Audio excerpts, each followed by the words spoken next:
Welcome to the video lecture series on multiple choice question on mathematical analysis. आज के video lecture में हम unit 4 Laplace transform के ऊपर एमसीक्यू क्वेश्चन और उसकी थ्योरी डिस्कस करेंगे। तो चलिए विदाउट वेस्टिंग टाइम स्टार्ट करते हैं।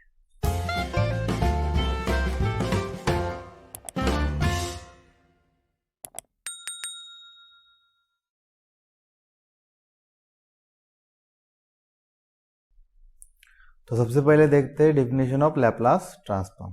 Late F of T of function defined on for all T greater than equal to 0, then इस Laplace transform is defined as Laplace transform F of T is equal to function F of X is equal to integration from 0 to infinity e to the power minus S T F of T D T provided the integral on this right hand side exist. तो Laplace transform F of T क्या है? Integration from 0 to infinity e to the power minus S T F of T D T. तो देखते हैं properties of Laplace transform. सबसे पहले property है linearity property. Laplace transform is a linear operator, मतलब Laplace transform c1 f1 t plus c2 f2 t up to so on c1 f1 t which will be equal to c1 Laplace transform f1 t plus c2 Laplace transform f2 t plus so on plus cn Laplace transform fn t। मतलब Laplace transform linearity property को satisfy करेगा। ठीक है, उसके बाद देखिए table of Laplace transform. तो ये है फॉर्मूलेज लैप्लास ट्रांसफॉर्म के। Laplace transform 1 is 1 by S, Laplace transform t is 1 by S square where S is greater than 0, Laplace transform t to the power n is n factorial by s to the power n plus 1 where n is from 0 to 1 to n। ठीक है, next Laplace transform e to the power at is 1 upon s minus a where s is greater than a, Laplace transform sin it is a upon s square plus a square where s is greater than 0. Laplace transform of cos at is s upon s square plus a square where s is greater than 0. Laplace transform sin hyperbolic at is a upon s square minus a square where s is greater than modulus of a, and Laplace transform of cos hyperbolic at is s upon s square minus a square where s is greater than modulus of a। ठीक है, तो ये आपको यहाँ पर ये formula आपको याद करने पड़ेंगे। ठीक है, तो इसको याद कैसे रख सकते हैं? जैसे देखिए कि साइन के टाइम पे यहाँ पर न्यूमरेटर में बस a आया है और कॉस के टाइम पे क्या है? यहाँ पे s आया है। ठीक है, नीचे तो डिनोमिनेटर दोनों का सेम है, square plus A square plus A square, और हाइपरबोलिक के टाइम बस यहाँ पे क्या है? माइनस आया है, बाकी तो ये सेम है, ए और एस। ठीक है, तो next topic is existence of Laplace transform. तो एग्जिस्टेंस ऑफ लैप्लास ट्रांसफॉर्म देखने से पहले हम एक कॉन्सेप्ट पढ़ते हैं, फंक्शन ऑफ एक्सपोनेंशियल ऑर्डर। तो क्या होता है? A function F of T is of exponential order if there exist a real constant alpha capital M greater than 0 and capital T greater than 0 such that e to the power minus alpha modulus of F of T is equal to m। और वही e to the power minus alpha T उधर जाएगा तो क्या बन जाएगा? Modulus of F of T is equal to m times of e to the power alpha T for all T greater than equal to capital T. ठीक है, तो अगर ये कंडीशन सेटिस्फाई हुई तो फिर फंक्शन को क्या बोलेंगे हम? Function of exponential order. In particular हम उसको बोल सकते हैं एपिजा ऑफ एक्सपोनेंशियल ऑर्डर अल्फा। ठीक है, हमारे पास एक रिजल्ट है, every bounded function is of exponential order alpha is equal to 0। तो हर एक बॉन्डेड फंक्शन का एक्सपोनेंशियल ऑर्डर क्या होगा? Alpha is equal to 0। ठीक है, तो अभी देखते हैं existence theorem for the Laplace transform. If f of t is a piecewise continuous in the every finite interval small t from 0 to capital T for every t greater than 0 and is of exponential order alpha for t greater than capital T, then its Laplace transform f of x exists for all s greater than a। तो अगर function आपका piecewise continuous है और उसका exponential order alpha है, then हमेशा वहां पे लैप्लास ट्रांसफॉर्म एग्जिस्ट करेगा for all S greater than a। ठीक है, next properties of Laplace transform. तो सबसे पहले first shifting theorem. Laplace transform F of T, अगर ये एफ ऑफ एस दिया है तो Laplace transform e to the power F of T क्या हो जाएगा? F of S minus A. ठीक है, तो यहाँ पे देखिए ए से क्या हो जाएगा? शिफ्ट हो जाएगा, इसलिए इसका नाम है फर्स्ट शिफ्टिंग थ्योरम। इसी तरह से सेकंड शिफ्टिंग थ्योरम, अगर आपका Laplace transform F of S है एंड जी ऑफ टी है f of t minus a when s is greater than a and is 0 when x is less than a, then Laplace transform g of t is equal to e to the power minus as f of s। ठीक है, उसके बाद change of scale property, अगर Laplace transform F of T F of S है then Laplace transform F of A T क्या होगा? 1 by F of S by A, तो क्या हो जाएगा, इस कोएफिशिएंट से डिवाइड हो जाएगा 1 by F of S by A. तो अभी करते हैं MCQ question on Laplace transform. सबसे पहला question, the Laplace transform T cube is, क्या ऑप्शन दिए 3 by S to the power 4, 4 by S to the power 4, 6 by S to the power 4 and 3 by S cube. ठीक है, तो देखिए यहाँ पर हमारे पास क्या अवेलेबल है, Laplace transform to the power N is N factorial upon S to the power N plus 1 where S is greater than 0। तो यहाँ पर क्या है, टी क्यूब है, तो यहाँ पर क्या होगा 3 factorial by S to the power 3 plus 1, मतलब 3 फैक्टोरियल क्या हो जाएगा 6 by S to the power क्या हो जाएगा 3 प्लस 1 4। तो यहाँ पर कौन सा ऑप्शन करेक्ट होगा, ऑप्शन सी। ठीक है, next, the Laplace transform of cos T is, ठीक है, तो कॉस के टाइम पे क्या होता है, वहां पे न्यूमरेटर में एस आता है, तो देखिए तो ये ऑप्शन तो दोनों ऐसे भी कैंसिल हो जाएंगे। ठीक है, अब उसके बाद और हमें क्या पता है, कॉस टी का कॉस हाइपरबोलिक टी के टाइम में बस नीचे नेगेटिव साइन है, ए स्क्वायर माइनस ए स्क्वायर। ठीक है, तो ये भी ऑप्शन कैंसिल हो जाएगा, तो ये यहाँ पर फिर कौन सा ऑप्शन करेक्ट होगा, ऑप्शन बी। ठीक है, तो आप वैसे एलिमिनेट करके भी क्वेश्चंस को सॉल्व कर सकते हैं। जैसे देखिए हमें कॉस ऑफ ए टी क्या है, Laplace transform S upon S square plus A square, यहाँ पे ए की वैल्यू क्या है 1, तो ये क्या बन जाएगा S upon S square plus 1 square means S upon S square plus 1। देखिए फिर हमारा ऑप्शन क्या होगा correct, option B. Next, if the Laplace transform f of t is equal to f of s, then the Laplace transform e to the power at f of t is equal to, ठीक है, तो ये shifting formula है, क्या होता है ये Laplace transform e to the power at f of t is equal to f of s minus a, तो यहाँ पर कौन सा ऑप्शन करेक्ट होगा, ऑप्शन बी।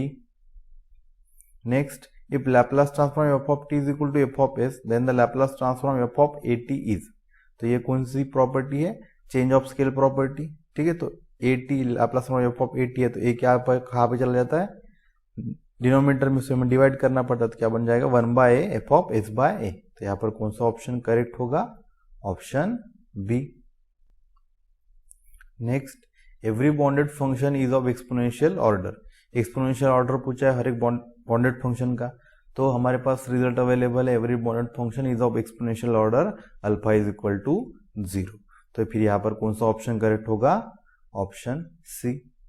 ठीक है, तो चलते हैं अभी नेक्स्ट टॉपिक के ऊपर, इनवर्स लैप्लास ट्रांसफॉर्म। देखते हैं इसके definition, if Laplace transform F of T is equal to F of S, then F of T is called as inverse Laplace transform of F of S and is written as F of T is equal to क्या हो जाएगा, L उधर चला जाएगा तो L inverse of F of S, तो L inverse क्या होगा, is the inverse Laplace transform operator of L. ठीक है, और जिस तरह से एल लीनियरिटी प्रॉपर्टी को सेटिस्फाई करता है, उस तरह से एल इनवर्स भी क्या करेगा, लीनियरिटी प्रॉपर्टी को सेटिस्फाई करेगा। ठीक है, next, table of inverse Laplace transform, तो देखिए formulae for the inverse Laplace transform, 1 by S का इनवर्स लैप्लास क्या होगा 1 बाय एस स्क्वायर का T, 1 by S to the power N का क्या होगा T to the power N minus 1 by N minus 1 factorial, उसी तरह से 1 अपॉन एस माइनस ए का E to the power A T, 1 upon S square plus S का 1 by A sine A T, S upon S square plus A square का cos A T, 1 by S square minus A square का 1 by A sine hyperbolic A T and S upon S square minus A square का cos hyperbolic A T. तो अगर आपको Laplace transform के फॉर्मूले पता है तो उसके बस रिवर्स फॉर्मूले यहाँ पे इनवर्स लैप्लास ट्रांसफॉर्म की। ठीक है, नेक्स्ट देखते हैं properties of inverse Laplace transform. सबसे पहले property shifting property, if the Laplace inverse of F of S is equal to F of T then the Laplace inverse of F of S minus A is equal to E to the power A T F of T. ठीक है, तो हमने जो first shifting formula देखा था उसी का ये लैप्लास ट्रांसफॉर्म का इनवर्स उसी तरह से हमें ये मिला है। ठीक है, next convolution property, the integration from 0 to T F of U G of t minus u du is called as convolution integral of f and g and it is denoted by f star g। ठीक है, and also हमारे पास यहाँ पे relation है f star of g is same as g star of f।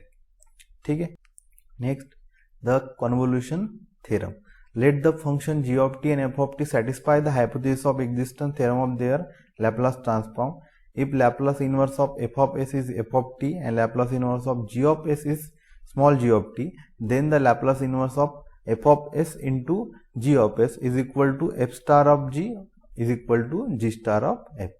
ठीक है, तो Laplace inverse of f of s and g of s क्या हो जाएगा f star into g star, यही है आपका कन्वोल्यूशन थ्योरम। ठीक है, तो अभी करते हैं MCQ questions on inverse Laplace transform. सबसे पहला question, the inverse Laplace transform of 1/s - a is. ठीक है, तो ये किसका लैप्लास ट्रांसफॉर्म होता है, e⁻ at का, हमने देखा था। तो ये लैप्लास इनवर्स किसका हो जाएगा, e⁻ at का। ठीक है, तो फिर यहाँ पर कौन सा ऑप्शन करेक्ट होगा, option D. Next, if the Laplace transform f of t is equal to 1/s², then the f of t की वैल्यू क्या होगी। ठीक है, तो यहाँ पर हमें इनडायरेक्टली क्या करना है, इसका लैप्लास इनवर्स निकालना है। Laplace of transform f of t अगर 1/s² दिया है तो f of t की वैल्यू कैसे निकलेगी, एल उधर जाएगा तो क्या बन जाएगा, लैप्लास इनवर्स। ठीक है, तो 1/s² का लैप्लास इनवर्स क्या है, t। ठीक है, तो फिर यहाँ पर कौन सा ऑप्शन करेक्ट होगा, ऑप्शन डी। ठीक है, तो टेबल ऑफ लैप्लास ट्रांसफॉर्म में ये हमारे पास ये अवेलेबल है, तो हम फार्मूला भी लगा सकते हैं। 1/s² का लैप्लास इनवर्स क्या होता है, t⁻n−1/n−1 फैक्टोरियल। यहाँ पे n क्या है, 2, तो क्या हो जाएगा t⁻2−1/2−1 फैक्टोरियल, मतलब t⁻n/1 फैक्टोरियल, मतलब क्या मिल जाएगा हमें, t। ठीक है, next question, the inverse Laplace transform of 1/s² + a² is. ठीक है, तो यहाँ पर देखिए न्यूमरेटर में यस नहीं है तो कॉस वाली टर्म नहीं आएगी, इसलिए सारे ऑप्शन देखिए साइन में दिए। ठीक है, तो यहाँ पर क्या होगा, ये जो a है यहाँ पर डिनोमिनेटर में चला जाएगा, मतलब 1/a sin at। ठीक है, तो फिर यहाँ पर देखिए कौन सा ऑप्शन करेक्ट होगा, option B. Next, if the Laplace transform f of t is equal to 3/s² + 9 for s greater than 0, then the f of t is। ठीक है, तो f of t की वैल्यू निकालनी है, मतलब क्या करना है, लैप्लास इनवर्स ऑफ 3/s² + 9। ठीक है, वही हमें निकालना है, तो क्या हो जाएगा 3/s² + 9, 3 क्या है, कांस्टेंट टर्म तो बाहर आ जाएगी बाय लीनियरिटी प्रॉपर्टी। ठीक है, तो ये 9 मतलब क्या हो जाएगा, 3² मतलब a² + 3²। अभी हमने देखा फॉर्मूला 1/s² + a² का लैप्लास इनवर्स क्या होता है, 1/a sin at। ठीक है, तो a की वैल्यू यहाँ पे क्या है, 3 है, तो क्या हो जाएगा 1/3 sin 3t। ये 3 कैंसल, क्या बचेगा, sin 3t। यहाँ पर कौन सा ऑप्शन करेक्ट होगा, ऑप्शन सी। ठीक है, next, if the Laplace inverse of f of s equal to f of t, then the Laplace inverse of f of s - a is equal to. ठीक है, तो ये क्या है, shifting formula for the inverse Laplace transform. क्या होती है value, Laplace inverse of f of s - a is e⁻at f of t। तो यहाँ पर फिर कौन सा ऑप्शन करेक्ट होगा, ऑप्शन बी। ठीक है, तो इस तरह से हमने सारे एमसीक्यू क्वेश्चन डिस्कस कर लिया लैप्लास ट्रांसफॉर्म के ऊपर, जितने भी यूनिवर्सिटीज एग्जाम में पूछे थे। ठीक, तो अगर ये आपको वीडियो लेक्चर अच्छा लगा तो इसको लाइक करिए, इसको दोस्तों के साथ शेयर करिए और चैनल को सब्सक्राइब करिए। अगर आपको प्लेलिस्ट से पूरे वीडियो लेक्चर देखने तो यहाँ पर आप क्लिक करके देख सकते हैं। ठीक है, तो मिलते हैं नेक्स्ट वीडियो लेक्चर में।